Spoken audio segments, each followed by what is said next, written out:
આંખમાં આંસુડું ન આવવા દે. પણ એક 25 વર્ષની દીકરી જ્યારે વિદાય થતી હોય ને ત્યારે આ ભારત વર્ષનો એક પણ બાપ એવો નહીં હોય કે જેની આંખમાંથી અશ્રુની ધારા ન વહેતી હોય.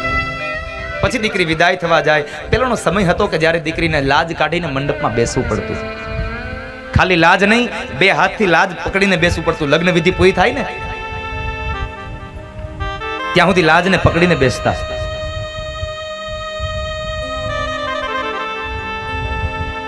શા માટે?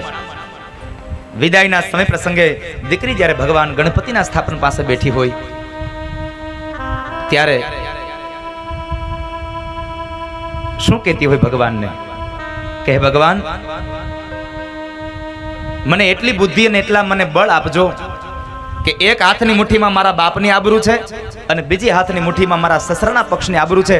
એટલી બુદ્ધિ ને એટલા સદવિચારો આપજો કે જેને લઈ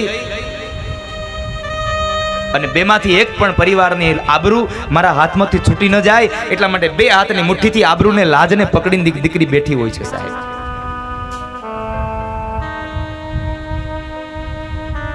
દીકરી વિદાયનો પ્રસંગ આવે ને ત્યારે પેલા જાન પક્ષના 5 વડીલ માતાઓ દીકરીને બાજુના ઘરે લઈ જતા અને ત્યાં માથું ગૂંથવા લઈ જતા. અને માથું ગૂંથામણની વિધિ કહેતા.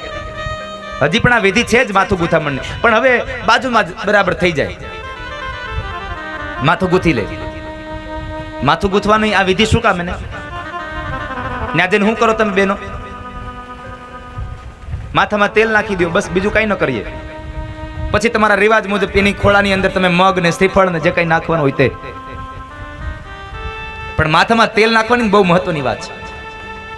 આ વિધિને તમે માથું ગૂંથામણ કહો છો. માથું ગૂંથામણ એટલે આનો અર્થ એક એવો થાય કે દીકરીનું માથું ઓળવવું. તો અત્યાર સુધી માંડવામાં માથું ઓળ્યા વગરની બેઠી હતી. આપણી આ સંસ્કારની રિવાજ છે, આ સંસ્કાર છે અને આની અંદરથી કેટલા સંસ્કારો મળે છે એની વાત છે. દીકરીને જ્યારે માથું ગૂંથવા લઈ જાય ત્યારે નજર કરજો, કોઈ દી યુવાન દીકરીઓ નહીં ગઈ હોય માથું ગૂંથામણમાં. વડીલ માતાઓ ગયા હશે.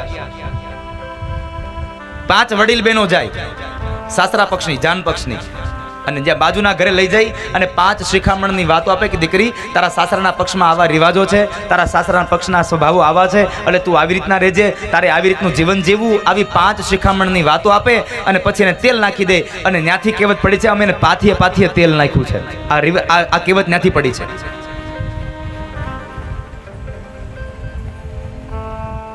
પછી દીકરી વિદાય થાય, ઉમરાની બહાર નીકળે એટલે તરત જ કન્યા પક્ષના બહેનો કંકુ ઘોળીને લાવે. શા માટે? દીકરીના થાપા લેવા? નહીં, દીકરી થાપા દઈને જાય છે. આપણે લેતા નથી, દીકરી દઈને જાય છે. અને કહેતી જાય છે, બાપુજી, નાનો એવો પ્લોટ લેશો ને તો દસ્તાવેજ કરશો ને તેમાં અંગૂઠાના નિશાન જોશે કે મેં વેચ્યો ને મેં ખરીદ્યો. પણ જ્યારે હું મારા બાપનું આંગણું મૂકીને જાઉં છું ને ત્યારે એક અંગૂઠાનું નહીં, મારા 10 આંગળાના નિશાન દઈને જાઉં છું કે મારા બાપના ફળિયામાં પણ આજ પછી મારો કોઈ હક નથી, એના ફળિયાની ધૂળમાં પણ મારો અધિકાર નથી. બધું મૂકીને દીકરી વહી જાય છે. એટલે તો સમર્પણ અને ત્યાગની મૂર્તિ કહું છું. પણ આજે સમર્પણની મૂર્તિનું આજે તમને મહાત્મ્ય નહીં સમજાય. જ્યારે 2-3 વર્ષ પછી વિદાય કરવાનો સમય આવશે ને ત્યારે સમજાશે કે નિર્વાની આ વિદાયની વેળા કેવી હોય છે. જ્યારે વિદાય થાય ત્યારે મંડપને વધાવી અને જ્યારે દીકરી નીકળે એટલે સૌથી પહેલા બાપને મળે છે. બાપને બથ ભરીને રડતી દીકરી, દીકરીનો બાપ પણ એની દીકરીને માથામાં હાથ મૂકીને ખૂબ રડતો હોય. સાહેબ, આંખમાંથી ચોધાર અશ્રુની ધારા વહેતી હોય. તમે કદાચ નહીં સાંભળ્યું હોય ત્યારે ભાવુક બન્યા હશો. દીકરી વિદાય થાય ને ત્યારે બાપના કાનમાં કહેતી જાય, બાપુજી, હવે તમે મારી ઘરે આવજો, તમે મારી ઘરે આવજો. હવે વિચાર કરો, બાપનું આંગણું મૂક્યું નથી, સસરાના પક્ષનું હજી પાણી પીધું નથી, ત્યાર પેલા દીકરીએ બાપના કાનમાં શબ્દ નાખી દીધો કે હવે મારું ઘર બીજું છે. આ નહીં, આ સમર્પણની મૂર્તિ છે, આ ત્યાગની મૂર્તિ છે. જ્યારે દીકરી વિદાય થતી હોય ત્યારે ગામડાના અભણ બહેનો જાન પક્ષના ગીતો ગાતા હોય. શું કહેતા હોય? પરણ્યા એટલા પ્યારા લાડી,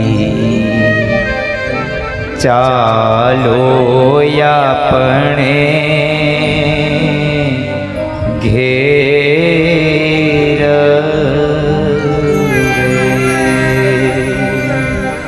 દીકરીની વિદાય આપી છે ને, જે દીકરીના બાપે દીકરીનું દાન આપ્યું છે એને પૂછજો કે દીકરી વિદાયનો પ્રસંગ શું હોય છે. જે દીકરીઓ સાસરે ગઈ છે એને પૂછજો. સૌથી વધારે દુઃખ દીકરીના બાપને હોય છે સાહેબ. મેં તો ઘણા એવા કિસ્સાઓ જોયા છે કે કદાચ કંધોતર જેવો દીકરો મરણ પથારીએ પડ્યો હોય તો એ દીકરાનો બાપ કદાચ કઠણ બની જાય, આંખમાં આંસુડું ન આવવા દે, પણ એક 25 વર્ષની દીકરી જ્યારે વિદાય થતી હોય ને ત્યારે આ ભારત વર્ષનો એક પણ બાપ એવો નહીં હોય કે જેની આંખમાંથી અશ્રુની ધારા ન વહેતી હોય. દીકરીનો બાપ કાયમ માટે રડતો હોય સાહેબ, કારણ આજ મારો પ્રેમનો પ્યારો વયો ગયો સાહેબ, મારો હૈયાનો હાર વયો ગયો. બાપ ગામતરે જઈને થાકીને આવે ને કે કદાચ બાપ માંદો પડ્યો હોય, બીમાર પડ્યો હોય, પથારીમાં હોય, ગમે તેટલી દવા લે, કદાચ એ સાજો થાય ન થાય એની મને ખબર નથી, પણ જ્યારે દીકરી એની કદાચ દીકરી હજી બાપના ઘરે હોય કે સાસરે ગઈ હોય, પણ પરિણામ વગરની દીકરી જ્યારે એના બાપના ખાટલે બેસી જાય અને બાપના માથામાં હાથ મૂકી અને જ્યારે રડતી હોય ને, એ બાપના માથામાં હાથ મૂકે અને બાપને જ્યારે એમ કહેતી બાપુજી,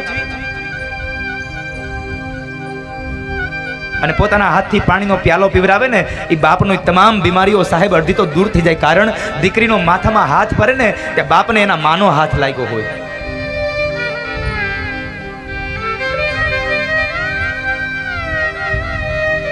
બાપના ખભા ઉપર મસ્તક રાખીને દીકરી બેસે ને ત્યાં બાપ અડધો હળવો થઈ જાય સાહેબ, ગમે તેટલો થાકીને આવ્યો હોય.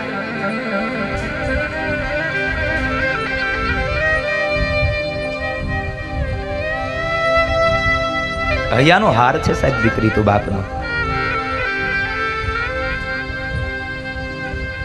કાળજાનો ટુકડો છે સાહેબ, હૈયાનો હાર ગણ્યો છે. કંધોતર જેવો દીકરો કદાચ મરણ પથારીએ પડે, બાપ કઠણ થઈ શકે, પણ દીકરીના વિદાયના સમયે કોઈ દિવસ બાપ કઠણ ન બને, કારણ કે દીકરીનો વિદાયનો પ્રસંગ ખૂબ ગહન છે. સૌથી વધારે દુઃખ એ દીકરીના બાપને હોય છે.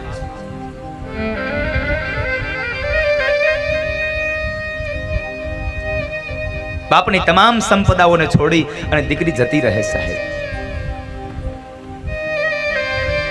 એટલે તો કવિને ગીત લખવું પડ્યું છે, દીકરી મારી લાડકવાઈ લક્ષ્મીનો અવતાર, એ સુવે તો રાત પડે જાગે તો સવાર, દીકરી મારી છે. પણ બેન કઈને બોલાવશું જોજો, જ્યારે નાની દીકરી હશે ને, જ્યારે દીકરીનો બાપ કામે ગયો હોય અને સાંજે મોઢું આવે ને તો દીકરી સુઈ જાય ને તો શું કહે? સાંભળ્યું, બેન હુઈ ગઈ. બેન શું કરે છે? આખો દિવસમાં કેટલી વાર ફોન કરીને પૂછતો હશે, બેન શું કરે છે? બેન સુઈ ગઈ. બેન કઈને બોલાવતો હોય સાહેબ દીકરીને. કેટલો અદ્ભુત પ્રેમ છે બાપ અને દીકરીનો સાહેબ. ઢીંગલા સાથે રમતી ઢીંગલી જેવું મારું બાળ, રમતા થાકે ભૂખ લાગે તો ખીર રાંધું તૈયાર, દીકરી તારા રૂપમાં લાગે માડીનો યણસાર,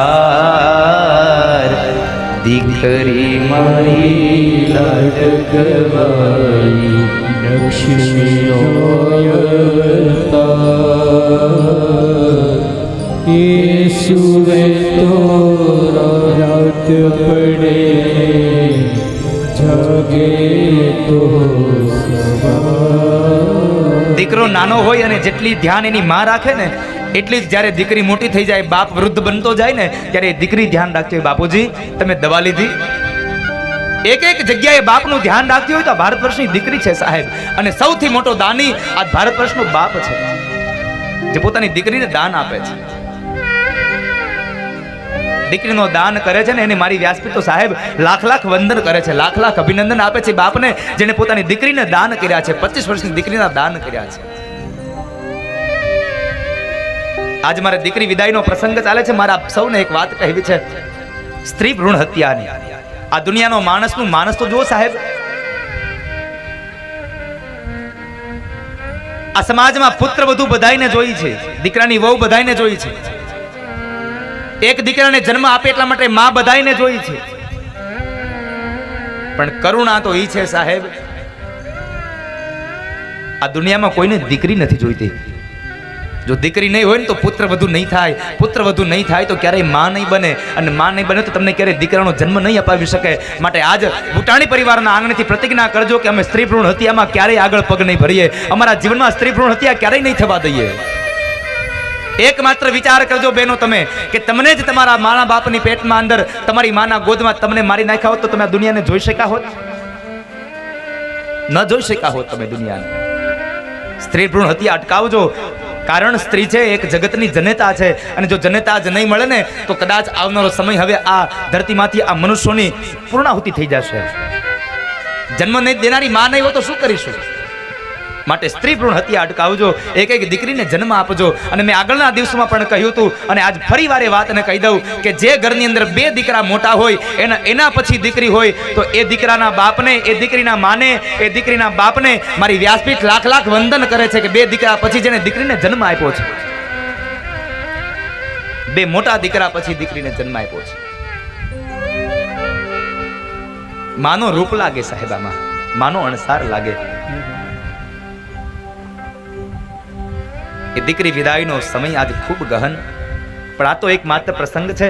છતાં પણ માં ભવાનીને રૂકમણીને કહે કે હે માં, આજ ભૂટાણી પરિવારના આંગણેના પિતૃઓના મોક્ષ માટે જ્યારે આ કથા ચાલે છે, અને એ કથાની અંદર આજે ભગવાનને જે પરણાવ્યા એનું જે પુણ્ય મળે એ ભગવાનને ફરી પાછું સમર્પિત કરીએ એટલે સ્વર્ગસ્થ એવા રતિભાઈના આત્માને ખૂબ શાંતિ મળે, ભગવાનનું નિજ ધામ મળે.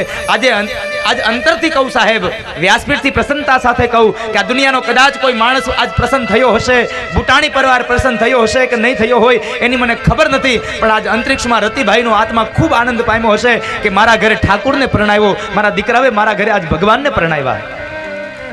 આ દુનિયામાં દીકરો તો બાપ હોય તો દીકરાને પરણાવે, આ તો સ્વાભાવિક છે, પણ આજે તો જગતના દીકરાઓએ આખા જગતના બાપને પરણાવ્યો, અને એ પણ ભૂટાણી પરિવારના આંગણે સ્વર્ગસ્થ રતિભાઈના આત્મ કલ્યાણ માટે.